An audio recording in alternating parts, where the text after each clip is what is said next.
Así que bien, estamos adelantando y esta mañana anuncié que este mes, en vez de ser el mes del evangelismo, va a ser el mes de la oración y evangelismo. Así que vamos a dejar la oración, que el mes de octubre fue el mes de la oración y el avivamiento, y vamos a dejar oración y evangelismo por este mes. Tenemos que orar intensamente porque hay muchos motivos, todo el mundo tiene muchísimos motivos para orar.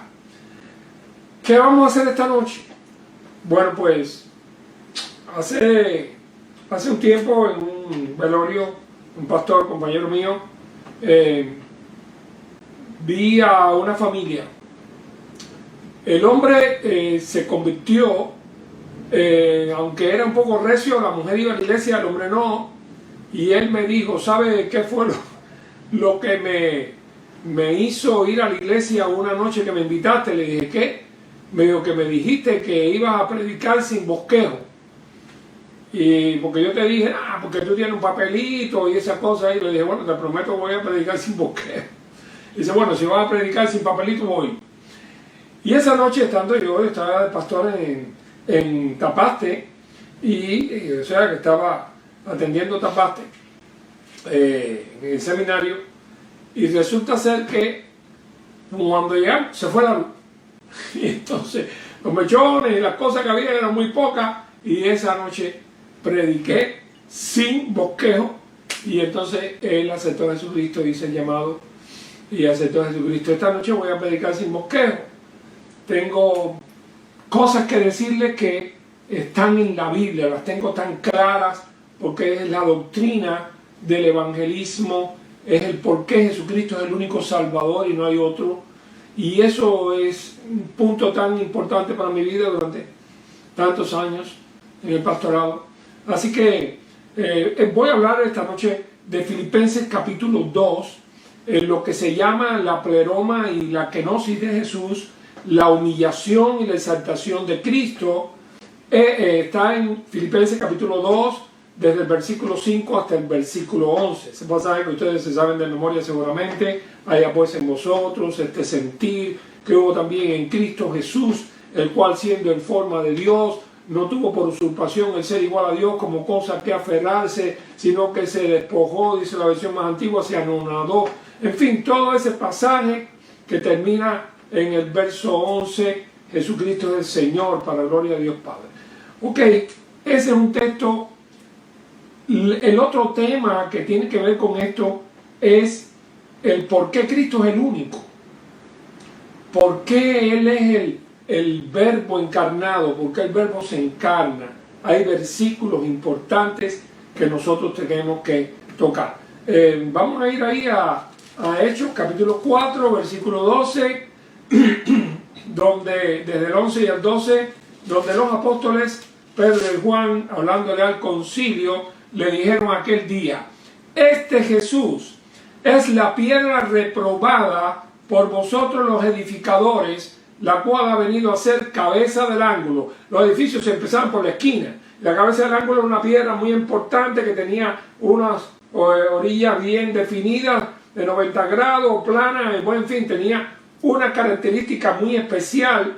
Y dice Juan y Pedro, que estaban ahí, dice que ustedes cogieron la piedra y dijeron, no, esta no sirve.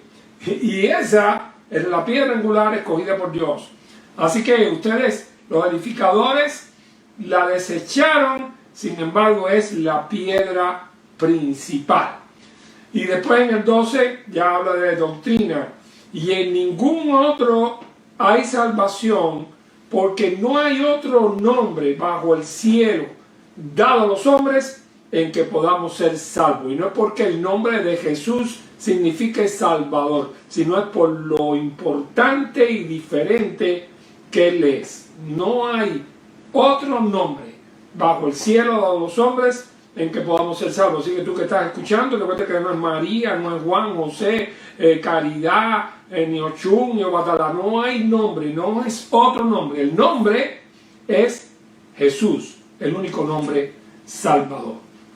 Así que vamos a ver algunos pasajes importantes en Génesis aparece la primera vez cuando Dios, discutiéndole a la serpiente por su acción de pecar, de tentar y demás, él le dice en Génesis 3:15, pondré enemistad entre ti y la mujer, entre tu simiente y la simiente suya, la simiente de la mujer. Esta te herirá en la cabeza y tú le herirás en el calcañar. ¿Por qué la simiente de la mujer y no la simiente del hombre? Aquí tenemos entonces, en primer lugar, el por qué Jesús puede ser el Salvador y no hay otro que lo pueda hacer. ¿Ok? Bien, allá vamos. Simiente de la mujer. Hay una profecía que había que cumplir en Isaías capítulo 7, versículo 14 sobre el Mesías. Y dice que el Señor mismo dará señales aquí. La Virgen concebirá y dará a luz un hijo y llamará su nombre Emmanuel, que después Mateo interpretando dice que quiere decir Dios con nosotros. Así que Dios desciende a nosotros en un baby nacido de una mujer virgen. Así que sin concurso del hombre. Es una simiente de mujer, no de hombre. Así que se cumpliría Génesis capítulo 3, versículo 15, de una manera magistral, una simiente de mujer solamente. Yéndonos a Lucas, cuando el Señor le manda al ángel Gabriel para que le explique a María sobre el nacimiento, sobre que va a dar a luz al niño, dice que le dijo, salve muy favorecida, el Señor es contigo. Estoy en Lucas capítulo 1, versículo 28. Mas ella cuando le vio se asustó por aquellas palabras tan raras y le dice, no temas María, no temas, has hallado gracia delante de Dios, concebirás en tu vientre, dará a luz un hijo y llamará su nombre Jesús. Este será grande y será llamado Hijo del Altísimo, y al Señor Dios le dará el trono a David su padre, y reinará sobre la casa de Jacob para siempre, y su reino no tendrá fin. Sui Génesis, no tendrá fin. Los demás reinos, los reinos de Judá, los reinos de Israel, todos los reinos esos tuvieron su fin, pero este rey no terminaría jamás. Así que estamos hablando en sentido figurado. Ahora, María dice, ¿cómo será esto? Pues no conozco varón. Es decir, que ella no tenía la oportunidad de salir en estado porque ella no había tenido relaciones matrimoniales.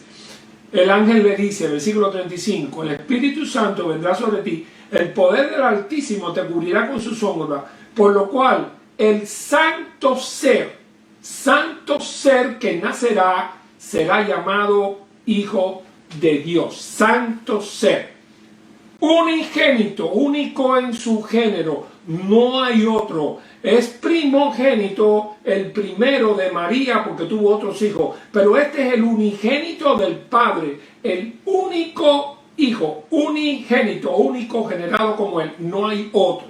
Quiere decir que no hubo otro niño que pudiera nacer en este mundo sin el concurso de un papá. Pero María sí, el Espíritu Santo le hizo sombra, se produjo un santo ser. ¿De dónde salió?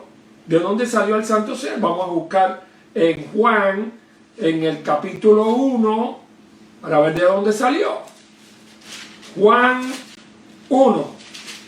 En Isaías mismo, allá, antes de llegar a Juan 1, perdón, ya que estamos por allá por Isaías 7:14, en 9:6 dice, porque un niño nos es nacido, hijo nos es dado, el principado sobre su hombro, y se llamará su nombre admirable, consejero, Dios fuerte, Padre eterno, príncipe de paz. Lo dilatado de su imperio y la paz no tendrá límite sobre el trono de David y sobre su reino, disponiéndolo y confirmándolo en juicio y en justicia desde ahora y para siempre.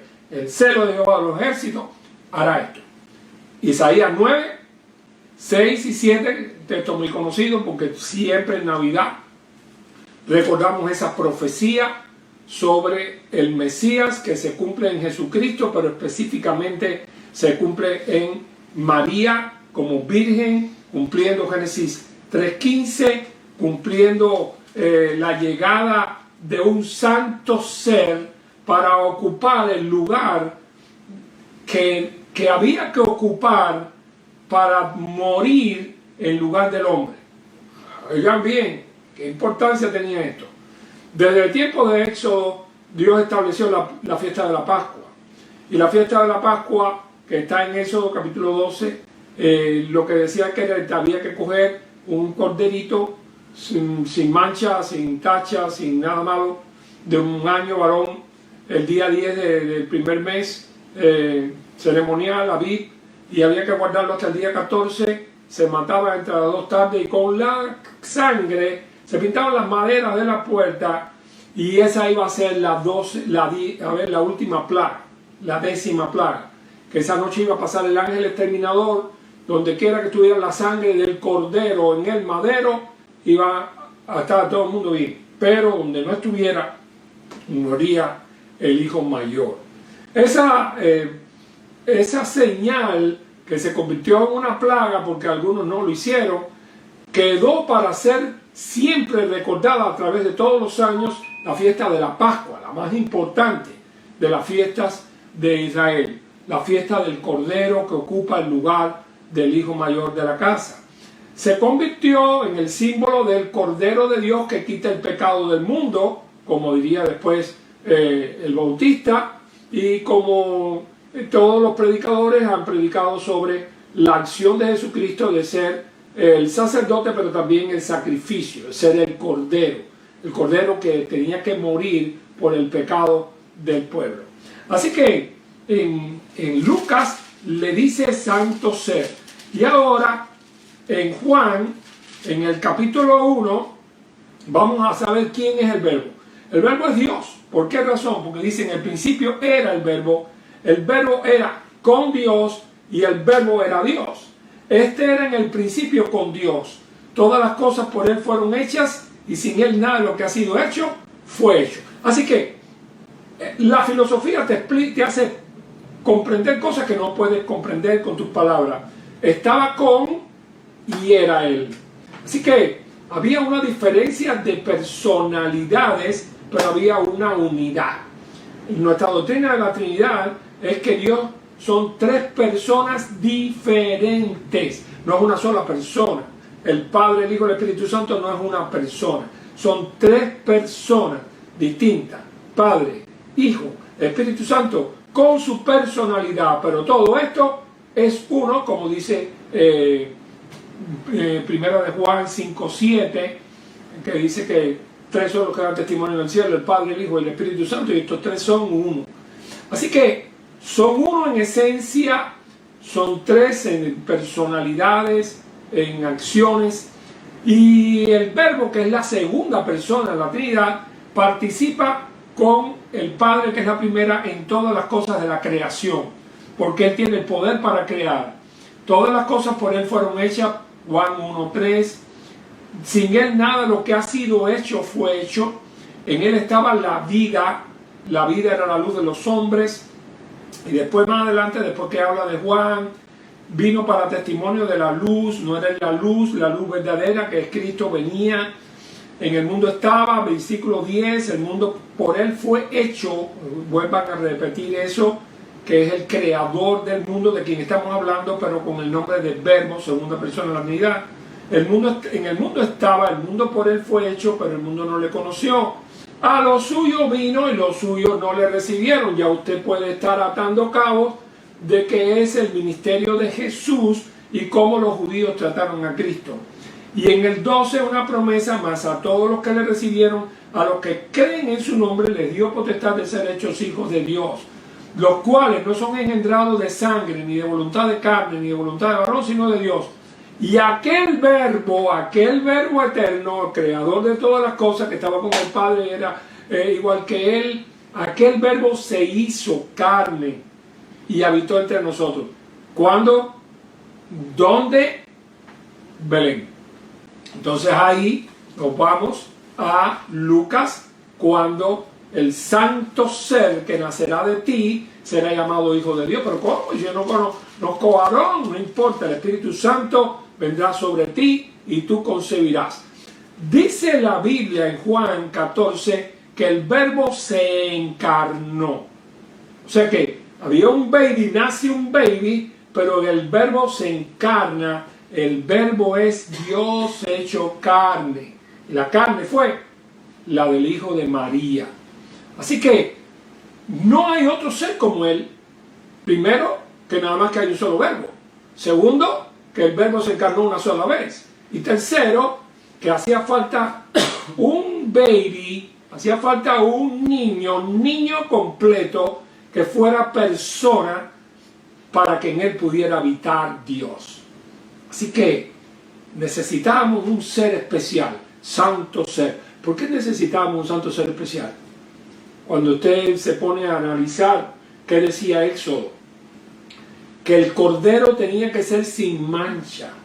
El cordero no podía, no solamente mancha de colores, sino podía tener ninguna cosa mala. Desde el punto de vista simbólico, el cordero no podía tener pecado. El cordero de Dios que quita el pecado del mundo no podía tener pecado.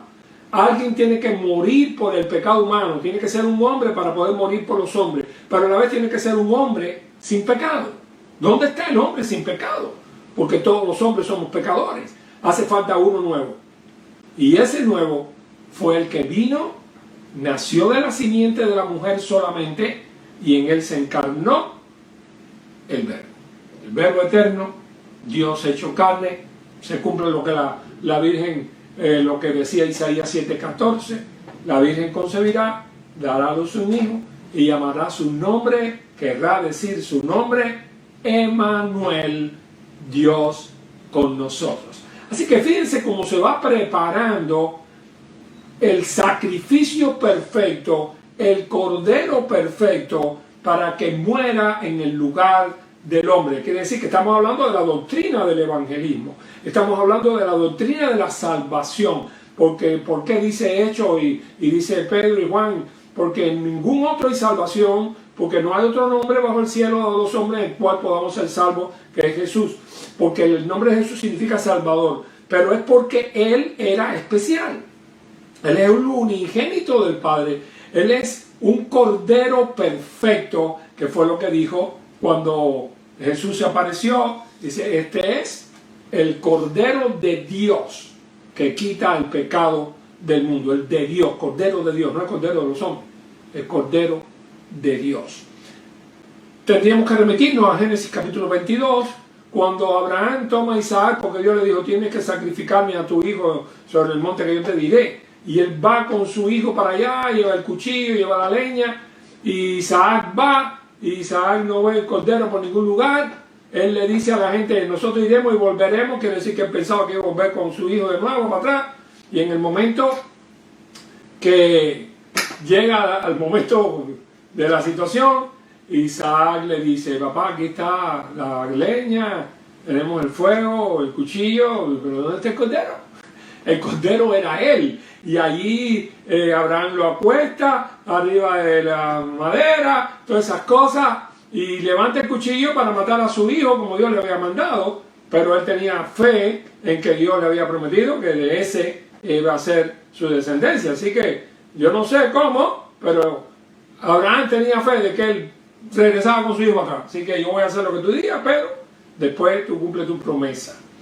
Y en ese momento Dios le dice, hey, Abraham, para ahí, yo sé que no me has rehusado ni siquiera tu propio hijo. No, tranquilo, aquí no va a morir tu hijo. Y lo baja de ahí, y aquí había un cordero trabado en un zarzal, que entonces Abraham lo coge. ¿Quién puso acá el cordero? Ese cordero era el cordero de Dios, el que murió en lugar de Isaac. Era el cordero de Dios por Isaac. Es el cordero sustituto. Es el mismo cordero que muere allá en Éxodo y con su sangre perdona la vida de los primogénitos. Es el cordero de Dios, el que Dios pone. Ahora estamos aquí delante del cordero que Dios puso. Y Dios puso un cordero en Belén de Judea para que se crease humano, para poder morir en el nombre de los humanos. No podía ser un ángel. Dice la teología que un ángel no podía morir por los humanos. Los ángeles son perfectos, los ángeles son espíritus, no tienen cuerpo. hacía falta un humano que se echara las culpas de los demás sin tener culpa. Oiga bien, es muy importante, porque si tenía culpa, nada más que moría por su culpa. Tenía que ser sin culpa, sin pecado, y tenía que tener una característica muy especial. No podía tener pecado, tenía que ser santo. Así que por eso tenemos a un Salvador que es diferente, porque es Dios y a la vez se humilla, toma la forma de siervo, hecho semejante a los hombres, y estando en la condición de hombre, se humilla hasta la muerte y muerte de cruz. Ahí tenemos Filipenses. Entonces vamos a la doctrina del evangelismo, la teología del evangelismo, vamos a decirlo así, la doctrina. Humillación y exaltación de Cristo, Filipenses capítulo 2, versículo 5. Yo quisiera impresionarlo y decirlo de memoria, porque me lo sé completo de tantas veces que lo he predicado, que lo he enseñado, que he dado clases sobre eso, y porque tengo buena memoria. Pero me voy a gozar en leerlo. Dice: haya pues en vosotros. Así que el principio, Pablo empieza apelando a los filipenses, que eran aquella gente a quien él estaba hablando. Él está apelando a que humanamente, desde el punto de vista humano, ellos sean humildes, estén dispuestos a humillarse como Jesucristo. Está tomando una analogía para que ellos sean capaces de hacer lo que Cristo hizo. Así que él dice, nada va por contienda, por vanagloria. Es decir, le está dando un mensaje ético. Pero de pronto, haya pues en vosotros este sentir que hubo también en Cristo Jesús. Dice la versión popular: haya pues en vosotros los mismos sentimientos que hubo en Cristo. Quizás sentir, nosotros no decimos, ¿y cuál es tu sentir? ¿Y cuál es tu sentimiento? Quizás sí, es verdad. Nosotros usamos la palabra sentimiento, no sentir. De todas maneras, esto está más clásico, pero bueno, ustedes van entendiendo. Haya pues en vosotros este sentir que hubo también en Cristo Jesús. Además de la palabra sentir, no solamente emocionalmente, sino sentir también puede ser mentalmente, decisionalmente, teológicamente. Sentir es decisión, puede ser un asentimiento mental también, no solamente el sentimiento. Haya pues en vosotros este sentir que hubo también en Cristo Jesús, el cual, y ahora empieza a decir, siendo en forma de Dios. Primera cosa que dice este pasaje extraordinario de Filipenses 2 es que Cristo tenía la forma de Dios. Bueno, vamos a Juan capítulo 1 versículo 14 y vamos a entender que aquel verbo se hizo carne, aquel verbo, y desde el versículo 1 está explicando cómo era aquel verbo. Creador, todas las cosas por él fueron hechas. Es decir, que todas esas cualidades las está teniendo el verbo. Y después de explicar todas las cualidades del verbo, dice, se hizo carne. Y ahora Filipenses, el apóstol Pablo toma esa enseñanza de Juan 1.14 y la desglosa. Siendo en forma de Dios, no estimó el ser igual a Dios, no es parecido, sino igual a Él, como cosa que aferrarse, sino que se despojó a sí mismo. A sí mismo está bien aclarado, para que no parezca que lo obligaron, que Dios le dijo, tienes que ir para allá. Él hizo su decisión. En Juan hay un momento en que le dice a los discípulos, yo de mí mismo la pongo, nadie me quita mi vida, yo de mí mismo la pongo, tengo poder para ponerla y tengo poder para volverla a tomar. Eso lo dijo Jesús. Así que se humilla, se despoja de su gloria, se despojó a sí mismo, versículo 7, tomando forma de siervo. Ya de por sí eso era del cielo a la tierra. Siendo Dios se hace siervo, siendo rey, siendo legislador, el legislador del universo se hace siervo, que un siervo es uno que cumple órdenes, uno que es obediente. Se hizo siervo, tomó forma de siervo, que es la de los seres humanos, y más o menos todavía no son un ser humano libre, sino un ser humano, en este caso, siervo de los romanos. Estaba bajo la bota de Roma, forma de siervo, hecho semejante a los hombres. Estaba en forma de Dios y fue hecho semejante a los hombres. Déjame aclarar el asunto de semejante a. Hubo una secta llamada docetista, los gnósticos también tuvieron que ver con ideas parecidas. Y había algunos que decían, Dios, como en el caso de Platón, que tenía los mundos, y la filosofía platónica le sirvió a muchos de los antiguos para discutir acerca de qué cosa era Dios. Pero había una idea de que Dios era tan perfecto que no podía morir. Así que, como Dios no puede morir, este que muere no puede ser Dios, porque ellos no acababan de aceptar, algunos no aceptaron de que era Dios hecho carne. Pero los docetistas decían que él solamente tenía una apariencia, era como un fantasma. Docetista, doceta, viene de la palabra que tiene que ver con fantasma, apariencia o algo así. Los docetistas decían que él no tuvo un cuerpo físico. Cuando el apóstol Juan está discutiendo con el tipo de anticristo, dice que hay muchos anticristos, pero en aquella época había un anticristo que estaba dando vuelta por allí, una doctrina en contra de la doctrina apostólica, y la doctrina que tenían los gnósticos en este sentido era que Jesús no había venido en carne, así que no, era un ser humano.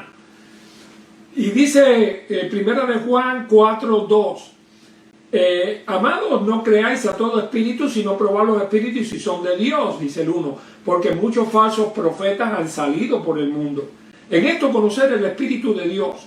Todo espíritu que confiesa que Jesucristo ha venido en carne es de Dios.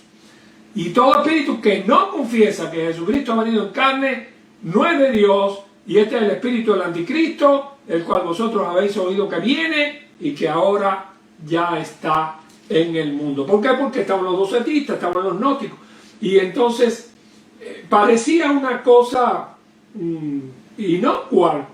No, él no pudo ver, algunos decían, él es divino, y como divino no puede haberse vestido de materia, la materia es mala, y como él no había nada malo en él, entonces no puede haber sido de carne. Así que el principio que algunos tenían quizás no era malo, pero su teología sí, porque si él no era de carne, no podía morir en lugar de los hombres. El problema está que no era un sustituto adecuado, él fue el sustituto perfecto, porque era de carne y era divino, era perfecto espiritualmente. Así que tenía mérito suficiente para morir por la humanidad, porque él no necesitaba pagar ningún pecado, él era perfecto.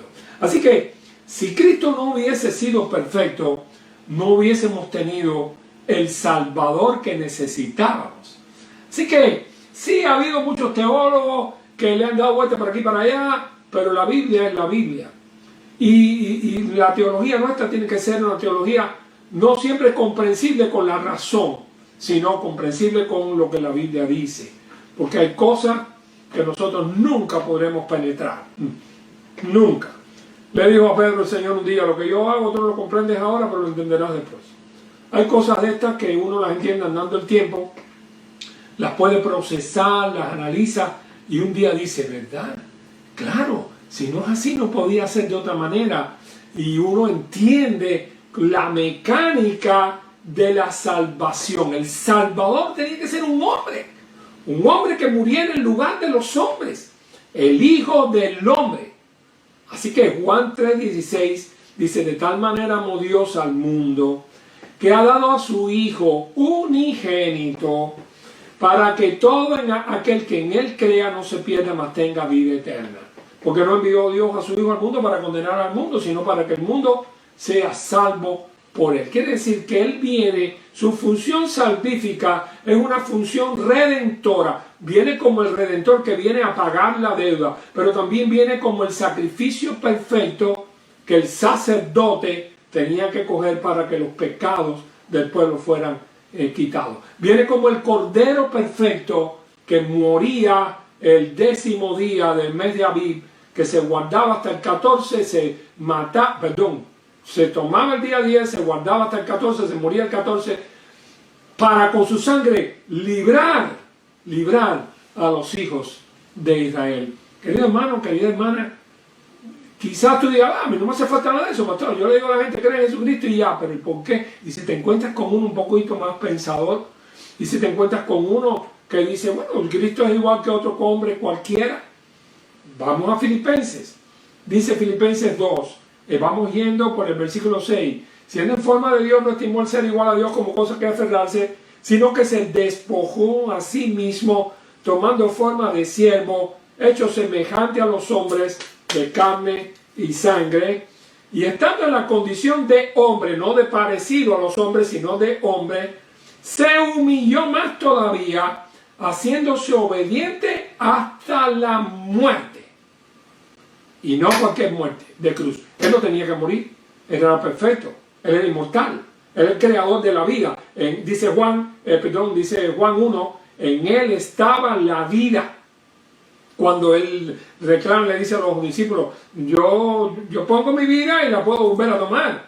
¿Por qué? Después cuando el Padre dice, mataste al autor de la vida, el autor de la vida, todas las cosas por él fueron hechas, y sin él nada de lo que ha sido hecho fue hecho. En él estaba la vida. Y un día se hizo carne, vino a este mundo y murió en una cruz por ti y por mí.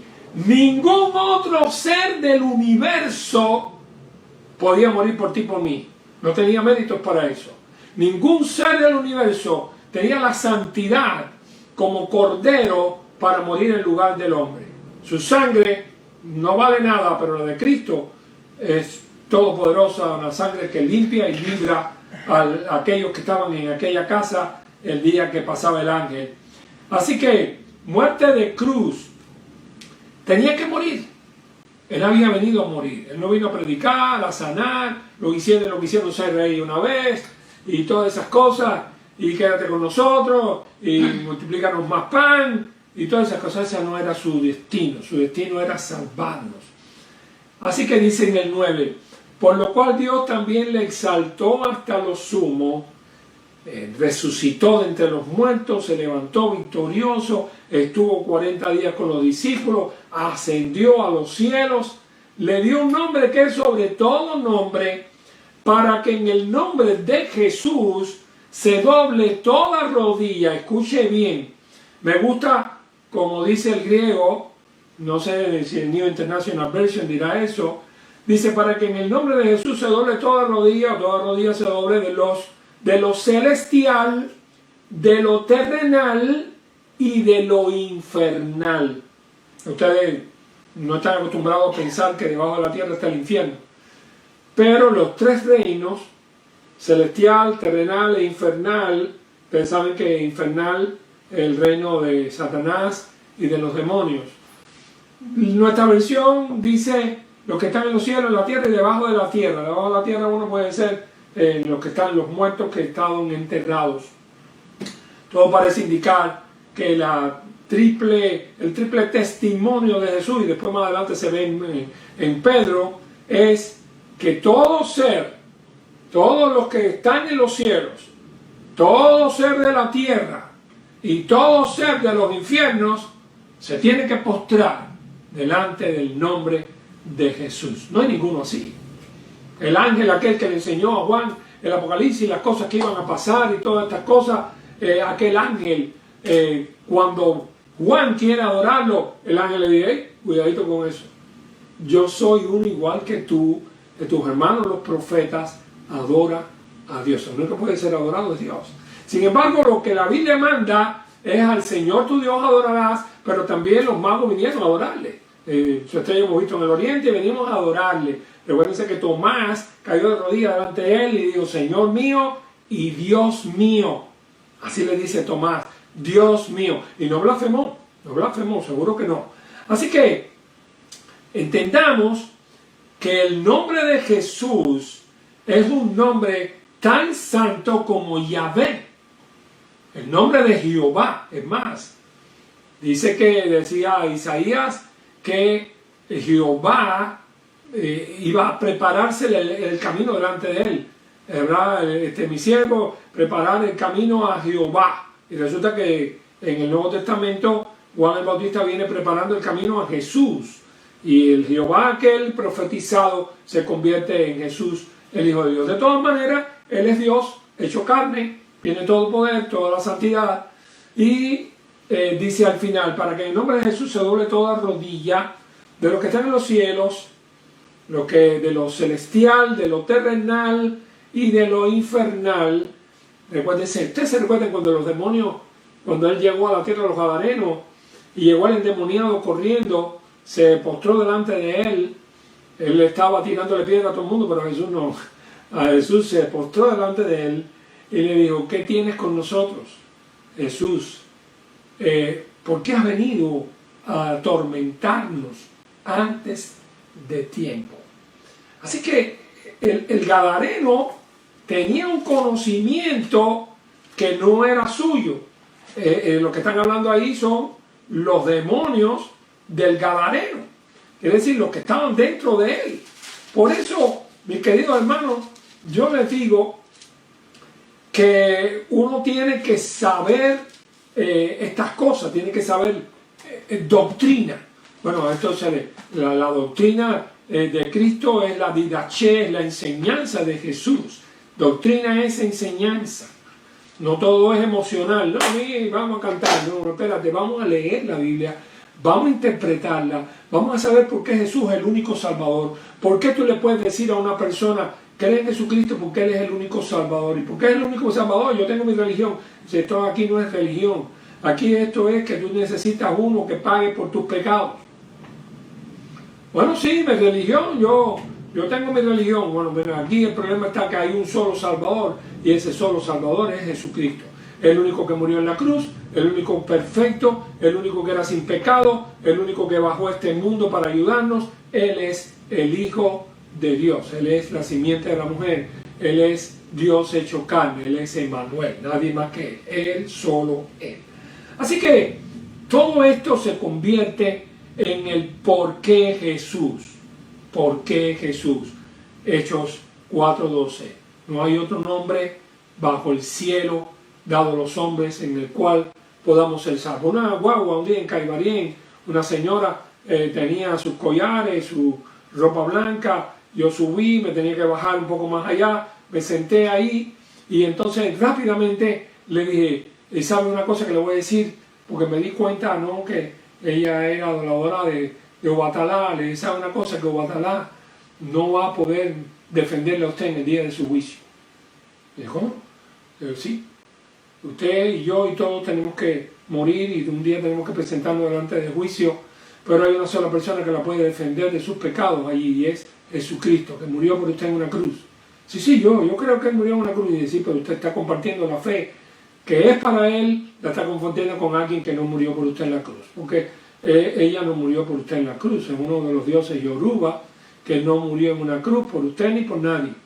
Así que yo le aconsejo que revise su fe, búsquese una Biblia, un Nuevo Testamento, lea sobre Jesucristo, ponga su confianza en Él, vaya a una iglesia evangélica. Ahí me estaba llegando mi parada, vaya a una iglesia evangélica, busque a Jesucristo. Cristo es el único Salvador, no hay otro nombre bajo el cielo en el cual podamos ser salvos. No es Obatalá, no es María, no es el Changó, no es... Entonces le dije una pila de nombres rápido. Y es solo Jesús. Me bajé y me fui. Y dejé aquella semilla en manos de Dios, en el corazón, porque no podía quedarme callado, no podía de ninguna manera. Esto no es una cuestión de religión, no es que nosotros los bautistas tenemos derecho a creer así y que otro tiene derecho a creer como... Tú podrás creer como tú quieras, pero tú no puedes cambiar la Biblia. Hay otras personas que tienen otros criterios y tienen otros directores espirituales, gente que escribió libros, manuales, y se dejan llevar por esos libros, por esos manuales y por esa teología que escribió un ser humano. Pero esto no lo escribió un ser humano, esto es la palabra de Dios. Y Dios dice que en ninguno otro hay salvación, porque no hay otro nombre bajo el cielo dado a los hombres en el cual podamos ser salvos, porque no hay otro debajo del cielo que tenga los méritos de Jesucristo. Así que, sí, predicamos que Jesucristo es el Señor, pero aparte de eso, Él es el Salvador, Él es el Cordero, Él es hasta el sacerdote, porque Él es el Cordero y a la vez el sumo sacerdote, ministro de los bienes venideros, que se presentó con su propia sangre en el santuario eterno, no con la sangre, dice Hebreos, no con la sangre de los animalitos que todos los años se mataban en la ley y que nunca podían limpiar a aquellos que confiaban en ellos. Los sacrificios de la ley, los que confían en la ley terminó en Cristo. La ley de Jesucristo, la ley del Espíritu de vida nos ha librado a la ley del pecado y de la muerte. Cristo es el Redentor, Cristo es el Salvador, Cristo es el Señor, el único Salvador. No hay otro nombre dado a los hombres bajo el cielo en el cual podamos ser salvos. Así que les dejo en esta noche tormentosa, la solución del pecado. La solución del pecado es un ser humano especial, un ser humano que es Dios hecho carne, Jesucristo, no hay otro como Él.